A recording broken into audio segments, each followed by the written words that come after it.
Welcome back. The South African Investment Conference held in Johannesburg yesterday has been hailed as a success. Government received 80 investment pledges across various sectors of the value chain of the value of 332 billion rands.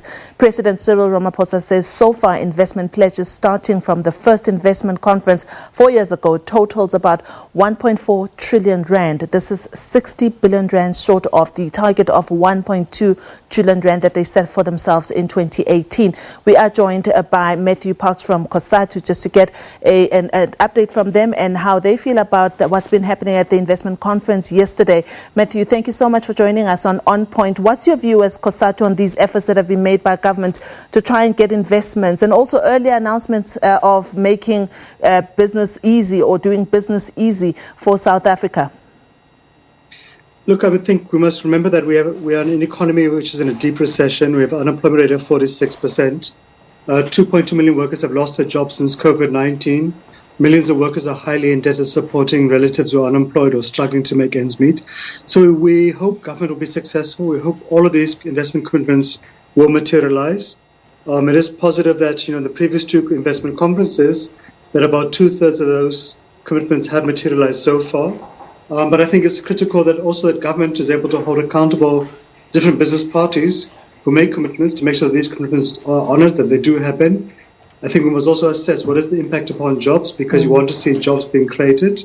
We need to see how can we ramp up additional investments, not just from overseas, but domestic investments in particular, and see how can they be supported to support job creation. How can we target specific jobs-rich, growth-rich sectors of the economy like energy or water, healthcare, pharmaceutical sectors, clothing, agriculture, and so forth. And of course, we need to move with much greater speed. Every quarter when we see the job stats, we see more and more jobs being shed. So I hope these kind of efforts will turn the tide and begin getting people employed and begin turning the economy around. Yeah. But I think also the point about making it easy to do business, sure, we want to see the bureaucratic red tape obstacles to business being reduced, being made simpler to understand, quicker, but it mustn't be at the expense of workers' labor rights. It mustn't be at the expense of the right of a worker to earn a living wage. Yeah. What do you think of this red tape department, or red tape let's call it a department for now, that has been set up by government to see to it that there isn't red tape, because one of the issues that impact on the ease of doing business is red tape. What is your view on the setting up of this office? Look, sure, I think we must make government more efficient. I think that's the objective. Laws are there for a good purpose, to make sure that we protect certain environmental rights, labor rights, health rights, etc. But we can make things more efficient. We can make it easier for companies to understand to what must they comply with, how must they do it, and so forth. The Department of Trade and Industry a couple of years ago set up a one-stop online portal for companies to register with SARS, with the Unemployment Insurance Fund, with the Injury on Duty Fund. So I think those are the kind of initiatives. We need to get the right balance. We need to make it easier for investors to invest and create jobs and create companies. But we must also make sure we don't throw away a legal regime, which is there for a very legitimate purpose of protecting human rights, or the right to work in a safe environment, labor rights, and so forth. So I think it's about finding the right balance. But of course, we all agree we must make government much more efficient. We must make it easier for people, be it companies, be it ordinary citizens, to understand the laws, what are their obligations. Yeah. And of course, to also address the real obstacles to the economy growing, which is ensuring we have reliable and affordable energy, that we have a transit which works and gets our goods to the markets on time, that we have a metro rail which functions, which can get workers to work on time. And of course, we must also address those huge obstacles to growing the economy. Yeah. Just the last question on how we can balance what the weak economy presents to companies in terms of them not being able to grow because the economy is weak, and also at the same time their obligation of having to employ people and pay them fair wages. How do you think that balance can be struck? Sure. Look, I mean, if a company wants to be productive, then they need to treat workers like human beings. Paying workers peanuts, treating workers like slaves is not going to create a productive or motivated worker. A worker who's paid a living wage, can take care of their family, whose rights are respected, who feels secure in their job, will be a productive employer.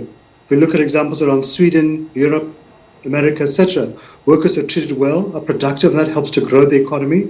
We must also invest in the skills of workers so that they can become even more productive, can go into better jobs and help the company to grow. But of course, we must address the fundamental structural network blockages to the economy, which is around making or fixing ESCOM, fixing Transnet, fixing Metro Rail. We must also address the local government failures, which is around not delivering decent roads, sanitation, etc. So there's many issues we have to address. It's not just a simple one simple response to fix the issues. Right. Matthew Sparks from COSATU giving us his views on the investment conference that took place in Johannesburg yesterday. Thank you so much for your time. Still on the 4th South African Investment Conference, Chief Economist at Econometrix, Dr. Azar Jammine, joins us now to talk about the same issue. Dr. Jammine, thank you so much for joining us on Point. Can we read these pledges as a sign of confidence that the domestic economy is picking up, or should we wait to see actual promises turn into real investments before we can get excited? Unfortunately, the latter. What I have difficulty in reconciling is the report by President Ramaphosa that 1.1 trillion rand has been pledged over the last 4 years. And yet I have seen the ratio of gross fixed capital formation to GDP declining to its lowest level this century. The two just don't tie up. Either the data are wrong, or these investment pledges are nothing new, nothing more than investment plans that companies have had simply being announced publicly, where instead of in annual reports being announced at an investment conference like this. Yeah. Otherwise, we would have seen far, far stronger growth in capital formation and far stronger growth in overall economic activity and more employment creation, and not the 46% unemployment to which Mr. Parks alluded. So do you think that government is beginning to have a fair and the correct talk with investors in terms of addressing concerns that have weakened investor confidence in the past? I'll give you an example. We're starting to see things like spectrum. It has already been auctioned. So there seems to be movement, albeit slow, but there seem to be some sort of movement happening on the part of government. Maybe not fast enough, but do you think that it is beginning to at least have or say the right conversation? Well, government has been saying the right conversation for a long, long while. The problem that we have had is with the implementation of the promises it has made. Now, you've alluded to spectrum, and I think you're quite right to say that that is a step forward. We also saw a step forward in government allowing corporations to invest in renewable energy projects up to 100 megawatts, to produce up to 100 megawatts of electricity without having to get licenses to do that. We also had the Zondo Commission successfully playing out as an attempt to try and fight corruption and state capture. But in all of these, we are really not actually seeing all that much movement happening. We keep getting reports that companies are finding it extremely difficult to actually take advantage of this, the allowance to actually produce their own electricity, because they find stumbling blocks along the way. With regard to the fight against corruption, yes, we get very excited that there are some moves in that regard, but very few people are being brought to book. And one hopes that the spectrum story will also not fall short in terms of implementation and materialization either. Yeah. While we're getting used to the emergence and also the lived reality of the pandemic, I'd like to say that the Ukraine and Russia is presenting a pandemic of its own, in that it is impacting economies negatively, ours as an example. Do you think that this is going to threaten economic growth and the performance going forward, particularly what is happening in Ukraine and Russia? Well, ironically, the Ukraine crisis is having some benefits for the South African economy, potentially. We've seen how the prices of coal, palladium, platinum, rhodium, copper, nickel have all been surging. And South Africa is a primary producer of these. So we're going to get a lot more export revenue. But let us see whether we can transform that into increased investment in economic activity. Thus far, one is skeptical, and one thinks it's just a case of just getting a little more money in, which is helping, admittedly, the rand to strengthen, and that means potentially lower inflation and lower rates of increase in interest rates than might otherwise have been the case. But from a longer-term point of view, one is concerned.